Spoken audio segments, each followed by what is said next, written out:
శేఖర్ రెడ్డి గారు, రావణ్పై కేసులు పెట్టడమే కాదు, ఇది ఉపా కింద కేసులు పెట్టడమే కాదు, ఆయన మెడలో వైఎస్ఆర్సీపీ కండువా కూడా వేసేశారు. ఒక రాజద్రోహానికి పాల్పడ్డాడని, హిందూ దేవతలని అవమానించాడని, అలాంటి వ్యక్తి వెనకాల వైఎస్ఆర్సీపీ ఎందుకుందని, వైఎస్ఆర్సీపీనే అతనితో ఈ పనులన్నీ చేయిస్తోందని వస్తున్నటువంటి విమర్శలకు ఏం సమాధానం? నమస్తే. చంద్రబాబు నాయుడు గారే మాట్లాడుతున్నారు. నమస్తే అండి ఈశ్వర్ గారు, మీకు అలాగే తోటి ప్యానలిస్టులందరికీ కూడా గుడ్ ఈవినింగ్ సార్. సాక్షి వీక్షకులకు కూడా good evening sir. Chandrababu Naidu గారి యొక్క రాజకీయ అవసరాల కోసం ఎవరైనా వస్తువే సార్. నాడు మల్లెల బాబ్జీ దగ్గర నుంచి మొదలు పెట్టుకుంటే నేటి రావణ్ వరకు ఆయన రాజకీయ అవసరం గడిచిపోయిన తర్వాత బూడిదే సార్.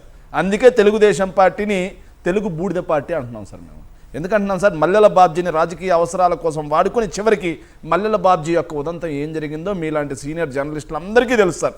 నేటి జంజీ యువతకు తెలియకపోవచ్చు, ఎవరికి తెలియకపోవచ్చు, కానీ సీనియర్ జర్నలిస్టులకి, సీనియర్ రాజకీయ నాయకులకి, ప్రతి ఒక్కరికి మల్లెల బాబ్జీ ఉదంతం తెలుసు సార్.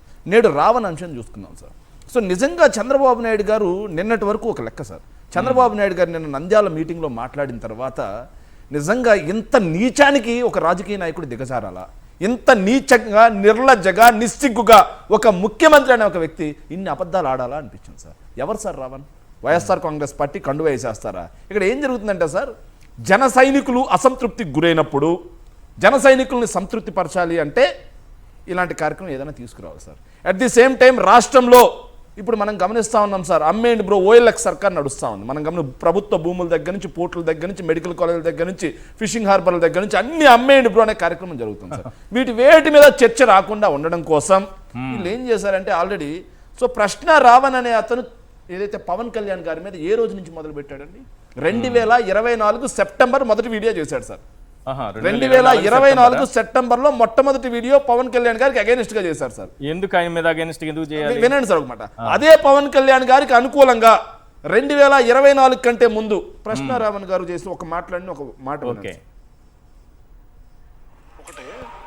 రెండు, పవన్ కళ్యాణ్ 3 పెళ్లిళ్ళ విషయం. పవన్ కళ్యాణ్ కొడకల్లారా అని కానీ చెప్పు తీసి చూపించిన విషయం కానీ, అంటే అవుట్ ఆఫ్ నోవేర్ ఎవ్వరూ ఏమనకుండా ప్రశాంతంగా ఉన్న వాతావరణంలో పవన్ కళ్యాణ్ వచ్చి మంగళగిరిలో సభ పెట్టి కొడకల్లారా అని చెప్పి తిట్టాడన్నా. నాకు తెలియక అడుగుతున్నా, నువ్వు చెప్పాలి. మీ కార్యకర్తలైనా సమాధానం చెప్పొచ్చు అన్న. సో ఇది వైఎస్ఆర్ కాంగ్రెస్ పార్టీని ఉద్దేశించి మాట్లాడుతూ, వైఎస్ఆర్ కాంగ్రెస్ పార్టీని ఉద్దేశించి అదే రావణ్ మాట్లాడుతూ ఏది మీరు చూపించినటువంటి పోస్టులన్నీ పెడుతున్న క్రమంలో సార్, సో మహానేత దివంగత ముఖ్యమంత్రి, మాజీ ముఖ్యమంత్రి అయినటువంటి వైఎస్ఆర్ గారి గురించి మాట్లాడుతూ వైఎస్ఆర్ గారి జయంతి రోజున వైఎస్ఆర్ కాంగ్రెస్ పార్టీ అఫీషియల్ గా పెట్టినటువంటి దీన్ని తీసి పక్కన పెట్టి ఆత్మ అంకుల్ అని రాస్తే మేము ఇతనికి డబ్బులు ఇచ్చి వైఎస్ఆర్ గారిని తిట్టించుకున్నామా, స్పాన్సర్ చేసి వైఎస్ఆర్ గారిని తిట్టించుకున్నామా? ఇది వింటే మళ్ళీ రేపు ఇది కూడా మొదలు చూడండి సార్, స్పాన్సర్డ్ చేసి మేము తిట్టించుకున్నాం వైఎస్ఆర్ గారిని. స్పాన్సర్డ్ చేసి బబ్బర్ షేర్ బాలయ్య ఆగయా అని మేము చేయించుకున్నామా? స్పాన్సర్ చేసి జగన్మోహన్ రెడ్డి గారు రాడ్లు వేశారు అని ఇట్లా ఎక్స్ప్రెషన్ కో ఇట్లా సార్, ఉద్యోగులకి రాడ్ నెంబర్ 1, రాడ్ నెంబర్ 2 అని వీడియోలు మేము చేయించుకున్నామా డబ్బులు ఇచ్చి? కంప్లీట్గా తెలుగుదేశం పార్టీ చంద్రబాబు నాయుడు గారి ఆధ్వర్యంలో, నారా లోకేష్ గారి ఆధ్వర్యంలో స్పాన్సర్ చేసి ఆ రోజు వరకు పవన్ కళ్యాణ్ గారిని పొగుడతారు, చంద్రబాబు నాయుడు గారిని పొగుడతారు, నారా లోకేష్ గారిని పొగుడతారు. ప్రతిపక్షంలోకి మేము రాగానే వాళ్ళ మిత్రపక్షంలో ఉన్నటువంటి పవన్ కళ్యాణ్ గారిని తిట్టడం కోసం అస్త్రంగా వెంటనే ప్రయోగించారు సార్.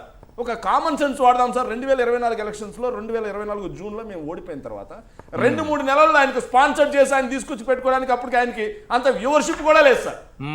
అంత వ్యూవర్షిప్ అన్నా ఉంటే మేమైనా స్పాన్సర్ చేసామంటే వాళ్ళు ఎక్కడన్నా ఉంది, జనం అన్నా నమ్ముతారు. ఆ వ్యూవర్షిప్ కూడా లేదు సార్. సో ఆయన చేత తిట్టిచ్చేసి అన్నీ మాట్లాడిచ్చేసి పవన్ కళ్యాణ్ గారినే టార్గెట్గా చేశారు తప్పిస్తే జగన్మోహన్ రెడ్డి గారిని సార్, జగన్మోహన్ రెడ్డి గారిని 2024 వరకు టార్గెట్ చేశారు సార్. ఇప్పుడు పవన్ కళ్యాణ్ గారిని టార్గెట్ చేస్తున్నారు సార్. మరి చంద్రబాబు నాయుడు గారిని, నారా లోకేష్ గారిని అతను ఎందుకు టార్గెట్ చేయట్లేదు? ఈ విషయం చెప్పండి.